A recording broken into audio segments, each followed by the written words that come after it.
Hello and a warm welcome to this special broadcast on the federal on a day when Omar Abdullah has just sworn in as the chief minister. He's the first chief minister of the Union Territory after the abrogation of Article 370. Now, what we are told is that apparently Congress has tried to stay away from joining the oath taking ceremony. In fact, Rahul Gandhi, Priyanka Gandhi, and Mr. Mallikarjun Kharge have reached there to attend the swearing in ceremony, but Congress as a party has given an outside support, and there is no one from Congress to join Omar Abdullah's cabinet. Now, what does this really mean? That are there challenges ahead as to how Omar Abdullah is going to have frictions within and outside as well? So we'll try and understand that Omar Abdullah's new innings as the chief minister of a union territory, how smooth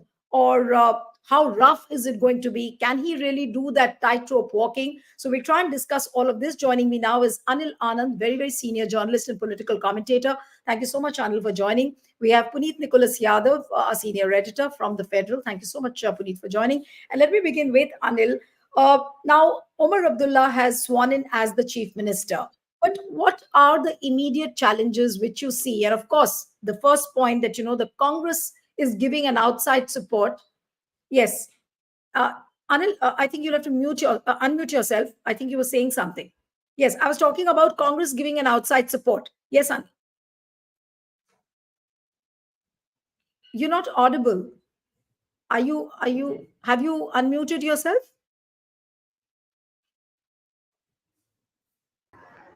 I'm not able to hear you. Hello, can you hear me? Yes, now I can hear you. Yeah. Can you hear me? Yes, I can hear you now. Yes, okay. Go ahead, please. Actually, till the other day, it was decided that Congress will be participating in the government formation. It will be part of the government. Since both National Conference and Congress contested the election in alliance, and National Conference did very well in Kashmir region, while Congress faltered in Jammu region. Nevertheless, it was almost certain that Congress will be participating. But somehow at the last moment something happened last night. My gut feeling is that there is a sharp difference of, despite in the debilitated Congress show, whatever it is, there is a sharp difference of opinion among between the two leaders in Kashmir Valley, Ghulam Ahmad Mir, who won Duru seat by a record margin, and the PCC president, newly installed PCC president, Mr. Tariq Hamid Karra.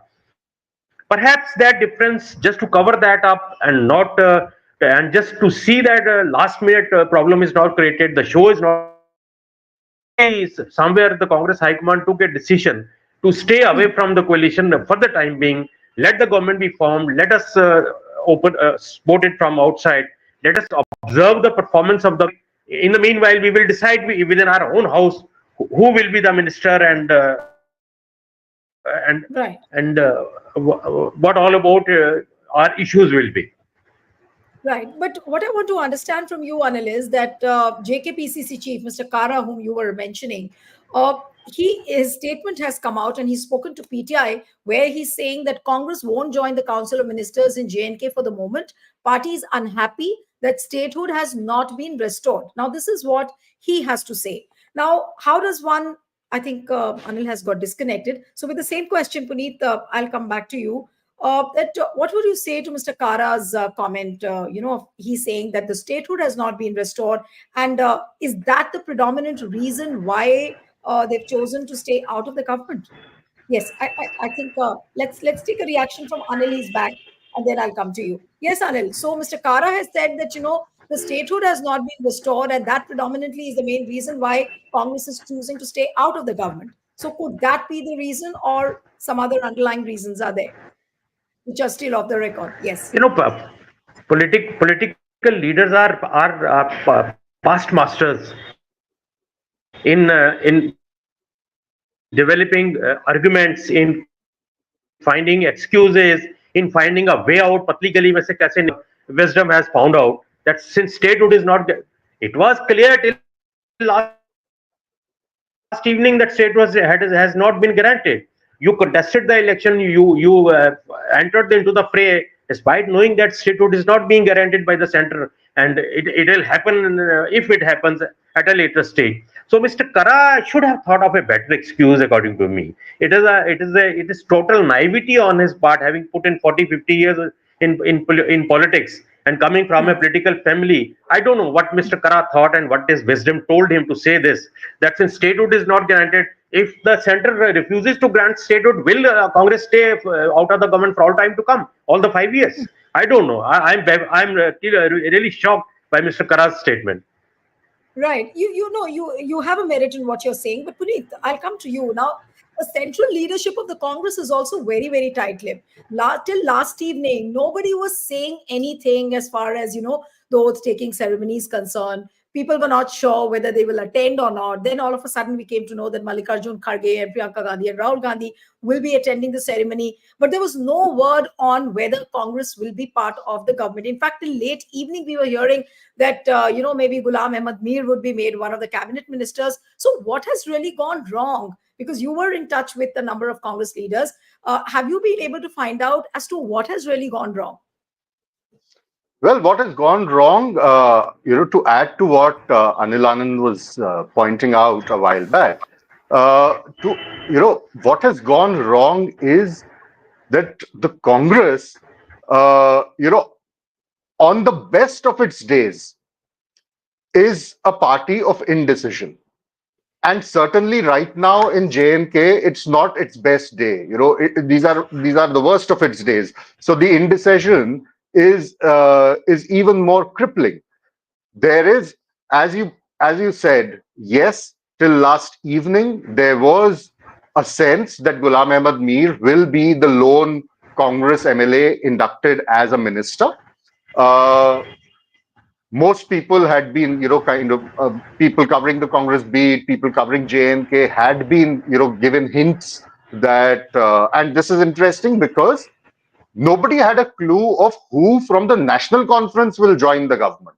But everybody seemed to know that Ghulam Ahmad Mir from the Congress will be joining, and as far as the Congress president or Rahul or Priyanka going for the swearing-in ceremony is concerned, that is something that was settled, quite a while back. We all knew that the three of them would be going for the swearing-in ceremony. There was no friction there. So, as far as Mr. Omar Abdullah is concerned, or his own government or the government process of government formation is concerned, the problem, at least in terms of government formation, is not a NC versus Congress problem. It's a problem within the Congress party. Because the Congress, see, adding to the fact what Anil said, there were two main contenders for that one ministerial berth. One was Tariq Hamid Karra, the MLA from Central Shalteng in Srinagar. The other was Ghulam Ahmad Mir, the MLA from Duru and Anantnag. Now, anyone who covers the Congress knows that Mr. Karra and Mr. Mir are not the best of friends. Add to that, I think even the National Conference would have preferred Mr. Mir over Mr. Karra because Mr. Karra has a sort of tumultuous past with the National Conference. Don't forget that it was he who had defeated Mr. Farooq Abdullah in 2014 from Srinagar. The other factor there also is that the National Conference wouldn't be very enthused by having a Congress MLA from Central Kashmir, which is a National Conference pocket borough, in the government, and that too, Mr. Karra. And I think Mr. Karra, by making the statement about staying out because of statehood, has only kind of shot himself in the foot. In the mouth. I mean, he's somebody who one would have expected a better political statement from. So then there are two other MLAs. See, the Congress has 6 MLAs. Out of these 6 MLAs, 4 MLAs have been cabinet ministers in the past. Mr. Karra himself has been a cabinet minister. Mr. Ghulam Ahmad Mir has been a cabinet minister. The Congress's MLA from Bandipora in North Kashmir, Nizamuddin Bhatt, has also been a cabinet minister in the past, as well as the Congress MLA from Anantnag, Mr. Pirzada Mohammad Syed. He has also been a cabinet minister in the past. So, from my interactions with the Congress guys, aside from this turf war between Mr. Karra and Mr. Mir, the other fact was that out of 6, you have 4 people who've been cabinet ministers in the past. You have to choose only one. In the Hindu-dominated areas of Jammu Plains, where the Congress normally gave the, whichever coalition was in power, and if the Congress was part of it, in the past, the Congress added the Hindu element, the Jammu element to that government. But this time around, the Congress was wiped out in Jammu. So, even if it was kind of to balance this situation by saying that, okay, we're not going to have Karra or we're not going to have Mir, we want to focus on Jammu, so we're going to have a MLA from Jammu. But then in that scenario, they have no MLA from Jammu. There is no Hindu MLA from Jammu. So it is not a NC versus Congress thing as far as government formation is concerned. I think this is a problem within the Congress party. You rightly pointed out that it looks like it's a tough war between Karra and Ghulam Ahmad Mir. But my point is that what has the High Command been doing? Like Haryana, they failed, and they failed to control all the skirmishes between Kumari Shelja, Bhupinder Huda. What was the High Command doing that it couldn't see all this in case of Jammu and Kashmir also? And again, now they look like a fringe player in Jammu and Kashmir. Well, see, I mean, the High Command now has nothing else to do except, maybe plant through its people in the party, various speculations on why they stayed out of government and divert attention from the actual turf war within the party. But then I was speaking to some leaders in Srinagar, and, to make the best out of a bad situation, I think, some of them said that, look, there just might be a silver lining here for us. Now, it again depends on both the central leadership as well as our J&K leadership on whether we are able to exploit that silver lining to our advantage. The silver lining they mentioned was that we've been wiped out of Jammu. And, we've got only 6 MLAs. The NC is only giving us 1 ministerial berth. There's no chance of us bargaining for more than 1 to accommodate both Mir and Karra. So what do we do in a scenario like that? We take the high moral ground. We say that, we fully support the government, and we're going to, keep fighting for the issues that we promised in the election, statehood, of course, being one of them. But we'll also use this time to rebuild the party in the valley and to kind of strengthen the organization, undo the mistakes that we made in Jammu. Now, how much of ice that kind of a logic or rationale cuts with the people, I don't know. But that's a spin that sections in the Congress will try to give. And also at the same time say that, look, as a party outside the government with just 6 MLAs, we stand a better chance of acting as a pressure group on the government to get at least our poll promises fulfilled or partially fulfilled. Because, they had talked about a common minimum program after they formed the government. From what I am given to understand, the National Conference has said that, look, you've got just 6 MLAs. What common minimum program are we talking about? So a lot of the Congress has a habit, like all political parties, of promising the moon to the electorate. So the Congress made wide-scale promises. Now it's in no position to dictate terms to the National Conference, to throw its weight around to get those promises fulfilled. So there are also those factors. But essentially, it's a tough war within the Congress, and of course, the central leadership comes across looking helpless.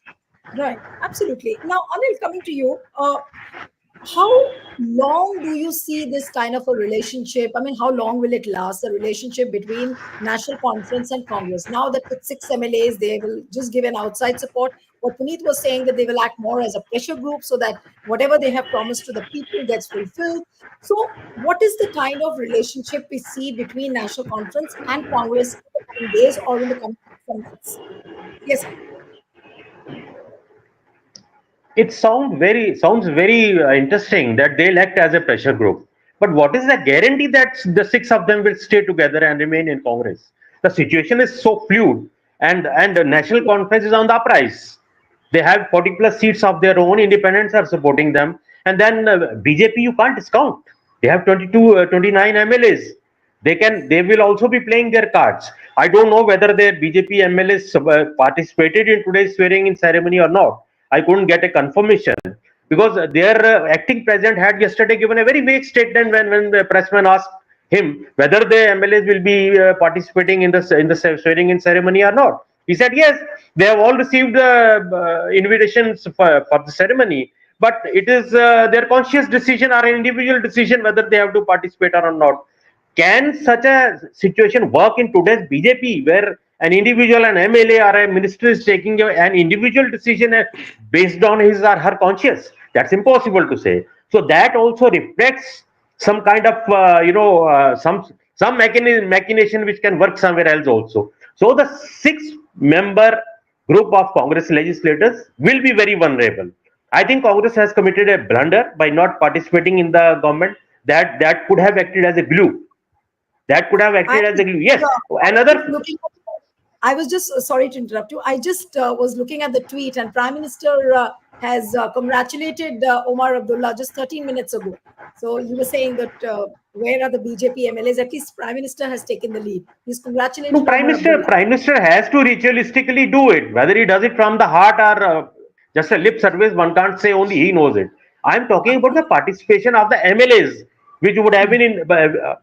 Hopefully they have participated, but there's no. I couldn't get any confirmation from that. So I'm basing my argument on that premise that the BJP, the Congress MLAs, the Congress legislative group will be very vulnerable to all kind of pressures. Maybe Farooqullah doesn't build that kind of a pressure, doesn't break the group. The BJP does it. They will try and do it. Don't underestimate. They still have to five. They still Okay, have so to nominate five MLAs. They right. So still which have to means from what? nominate five MLAs. Another So point before I wind up. One yes, silver lining I see for Congress. What could have also compelled or impelled them not to take part in this ministry formation could be that they must have wanted that we have the deputy chief minister's post also. In that event, both chief minister and deputy chief minister would have been from Kashmir, and that would have further sent a very bad message for Congress in Jammu region.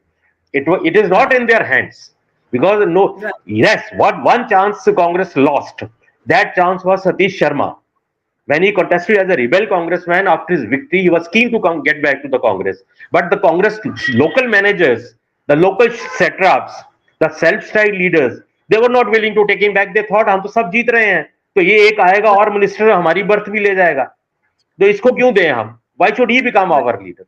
So that So same Satish Sharma has become cabinet minister. He could have been a cabinet minister from the Congress quota or the Congress supported cabinet minister from Jammu, which could have given some ground in Jammu for Congress to stand. But that didn't right. happen because the internal machinations of the Congress leaders, you know, as it is, what has happened in Haryana, and that कुछ छोटा model उसका जम्मू कश्मीर में भी देखने को मिला आपको. One quick question, and then I'll go to Puneet. Anil, coming to you, that what, uh, how do you see the stability of this government? Because what you're saying and what both of you have explained, it's like this is not going to be a very stable government. If we are assuming that these Congress MLAs, how long will they remain intact? How united will they be? BJP also might be playing its own cards in some way or the other, or in the conventional style, what it does. So, what about the stability of this Omar Abdullah? Even if the Congress group doesn't break, even if the alliance stays strong, even if the independents support them, the vulnerability factor of the government will remain there unless and until there is a stated coordination between the center and the UT government, which has to happen, which should happen. Omar Abdullah and Farooq Abdullah and even the Congress leadership should strive hard for that, to bring central government at least on the table on certain key issues, Right. on which should be a common agenda even with the BJP. There's no harm because it's a very sensitive area. It is a very strategic area. We are facing two hostile neighbors at the same time, and often there is a talk of two-front war. So we shouldn't, we can't ignore all these factors. So first and foremost, for the stability of this government is the necessity to have a written coordination, if not written coordination, a written understanding between the center and the state governments, that they will allow this system to function in the interest of the UT, in the interest of the country. They could devolve a minimum agenda for these two governments also. That could be, maybe the beginning is the nomination of 5 MLAs. Only in the morning show I was talking somewhere.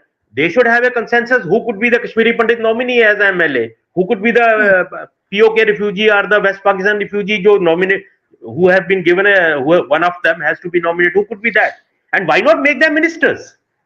So that a cohesive system is developed and the government functions smoothly. So, but it is easier said than done. But it should be done in the interest of the nation. But according to me, it is easier said than done. Given the present political culture, given the style of functioning of the current BJP, I see very little chance. I am not pessimistic, I am optimistic, but I see very little chance.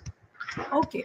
Now, Puneet, coming to the challenges now which Omar Abdullah will be facing, and of course, in all probabilities, he will not try and become confrontationist right from day one.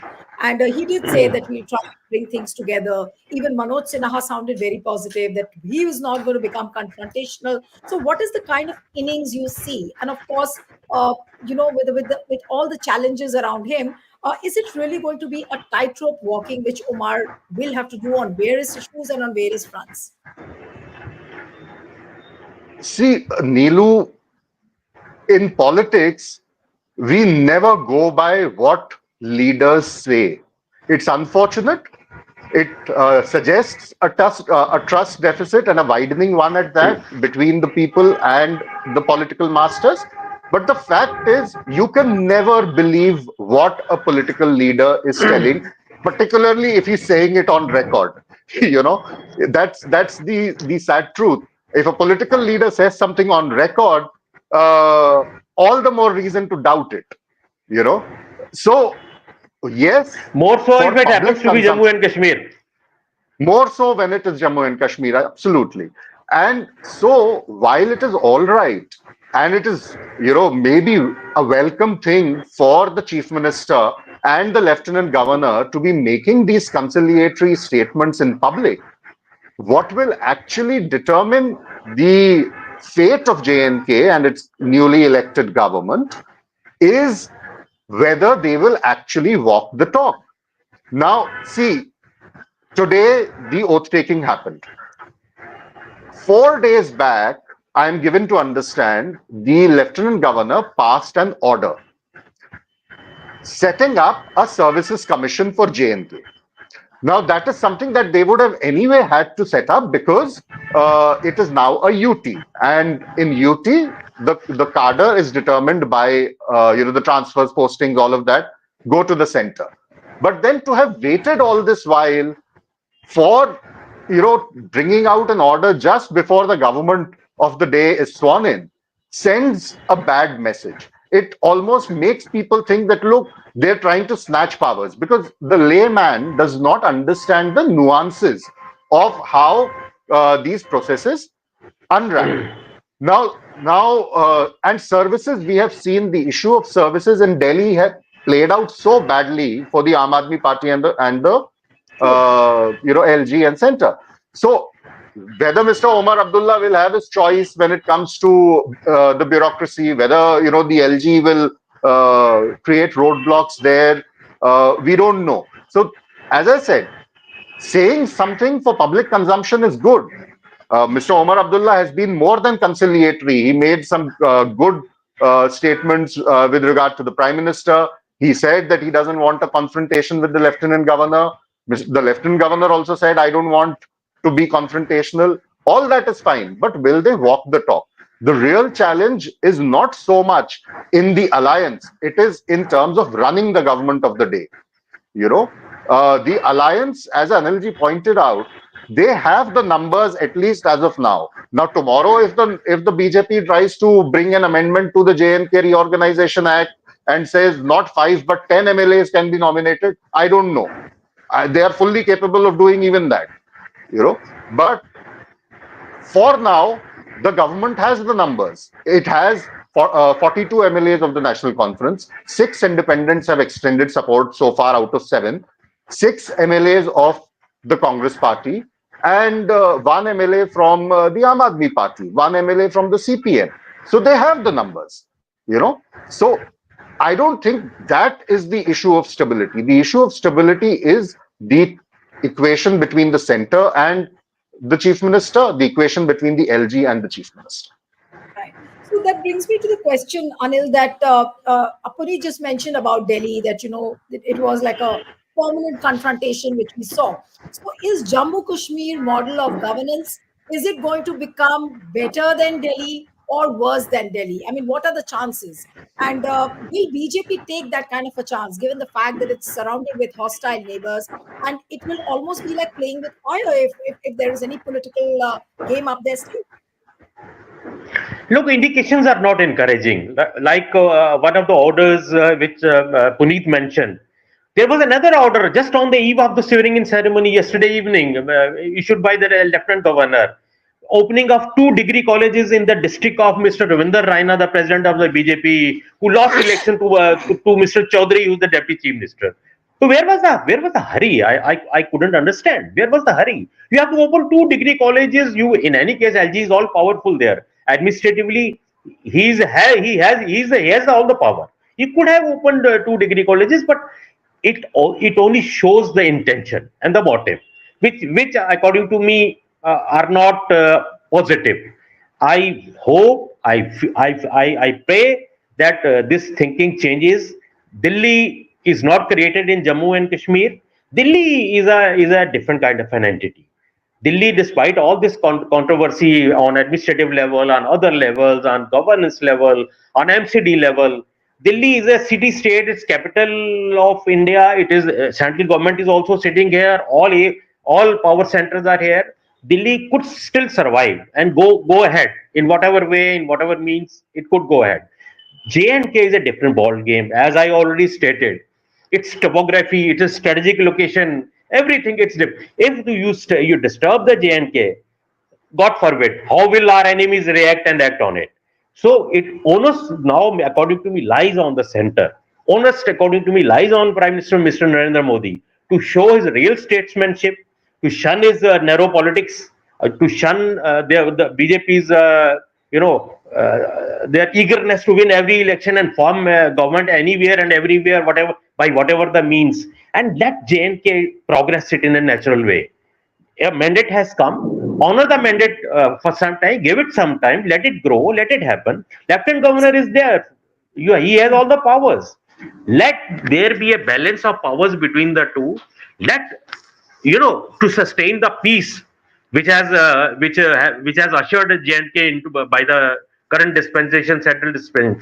To sustain this peace, it is very important that you have a stable government out there. and Absolutely. and for that, the biggest responsibility of the center, because it is their baby. They have been claiming credit for it. So for Yeah. God's sake, they should do it. They should give this government a chance to function. And why not pinpoint their weaknesses, hold them responsible for wherever they falter? That is all for them to do. Now, but the question is that will that balance of power be maintained? That's a big question. But since now J&K is an assembly after an election, what about Puneet, as far as the Rajya Sabha elections are concerned? There are a certain number of seats where Rajya Sabha elections will also happen. What is the political play that you see as far as the Rajya Sabha elections are concerned?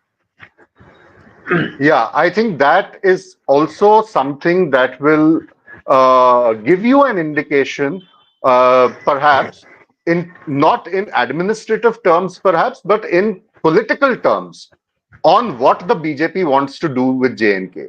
See, the numbers as they stand today in the J&K assembly, there are 4 Rajya Sabha MPs who will have to be elected. Out of those 4, 2 are guaranteed to be from the National Conference. 1 is guaranteed to be from the BJP. Now, the third seat or the fourth seat, the Congress would ideally want to take, like the NC's support and field a candidate from its own ranks. But we've seen this play out in state after state after state, that, wherever there is a possibility of making a contest in even a Rajya Sabha election, which earlier used to be, based on a unanimous choice, the BJP tries to make a contest there. It allows for horse trading. It allows for all kinds of, unfair means, so to speak. I think it will also be very, very dependent on the Congress of how it proceeds when the Rajya Sabha elections come. The choice of its candidate will be extremely important. If the Congress does get the NC on board to support it for that one seat, the Congress will need to make a very, very careful choice for its Rajya Sabha nominee. I think it also gives the Congress a golden opportunity to start with a clean slate. A lot of its leaders, and I add, a lot of its leaders who were responsible for the defeat, for the terrible, terrible performance of the Congress in Jammu, have all lost their seats in the Jammu elections. If the Congress tries to now bring them into Rajya Sabha, I don't think it is bring any one of them, on any pretext. They may want to bring a Raman Bhalla, or they may want to bring a Tarachand. If they try to do that, it will send a very wrong message.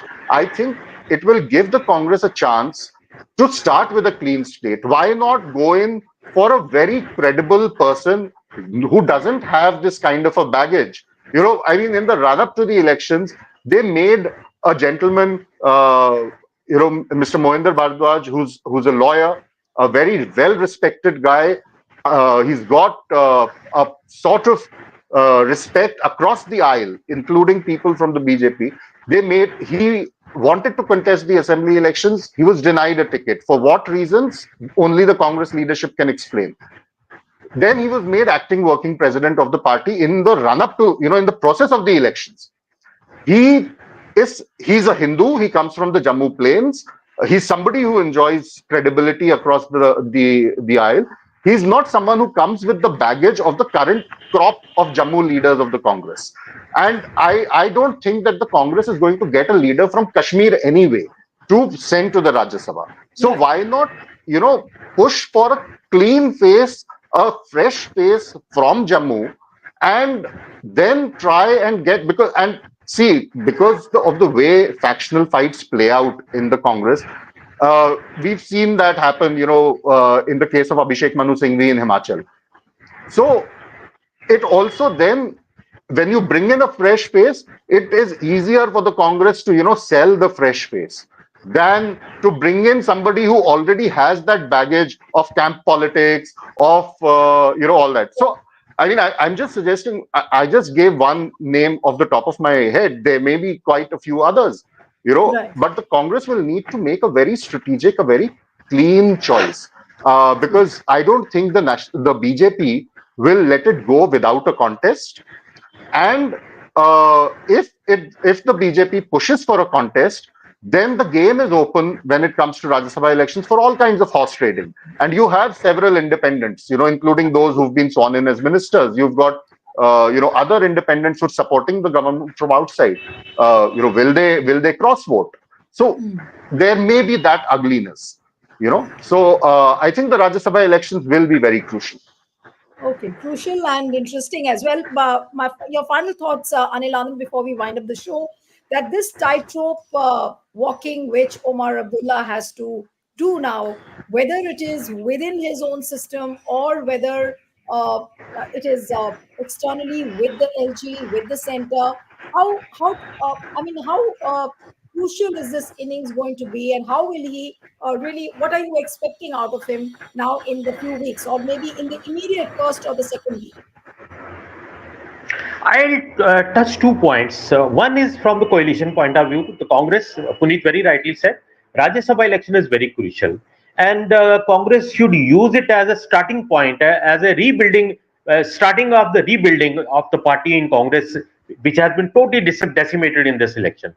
And that is the only way, if they have a credible face and to checkmate. Let me talk in clear terms, though I, like Puneet, don't adhere to these terminologies. A clear, a good Hindu face, a good Brahmin face, like the one he mentioned, So they will be able to dent into the Hindu things which they made in Hindu areas in the 10 district I think 6 or 7 out of the 10 districts of Jammu. So that should be the beginning. Now on the coalition, I again go back to my earlier argument. The onus much more lies on the center. And I think the center, the BJP should be doubly careful about what they do. This is Jammu and Kashmir, and there is attached to it is the argument of Article 370 in its varied forms. 370s, one form is of the BJP variety, the other form is of the Kashmir centric parties variety, the third form is of the Jammu variety. So they will have to be very careful if they do any political manipulation or machinations, even for winning a Rajsaba election or for disturbing the coalition, I think there will be much more question marks on BJP's success story on Article 370 in terms of what they try to build it as a national narrative, mainstreaming of Jammu and Kashmir and whatnot, whatever they say. So they should be, according to me, doubly careful before they take any adventurous step in taking forward the polity of Jammu and Kashmir. Absolutely. So we'll have to wait and watch how things unfold in Jammu and Kashmir. But Omar Abdullah becomes the first CM of the Union Territory of Jammu and Kashmir. We'll have to wait and watch how the developments take place. And as what Puneet said, that Congress will have to take this chance of starting from a clean slate. And what Congress does, I'm sure people will look at Congress with a magnifying glass, and more so, BJP will be very active on this front as well. Thank you so much, Anil Anand, for being on the show. Thanks so My much. pleasure. Thanks. Thank you. Thank you.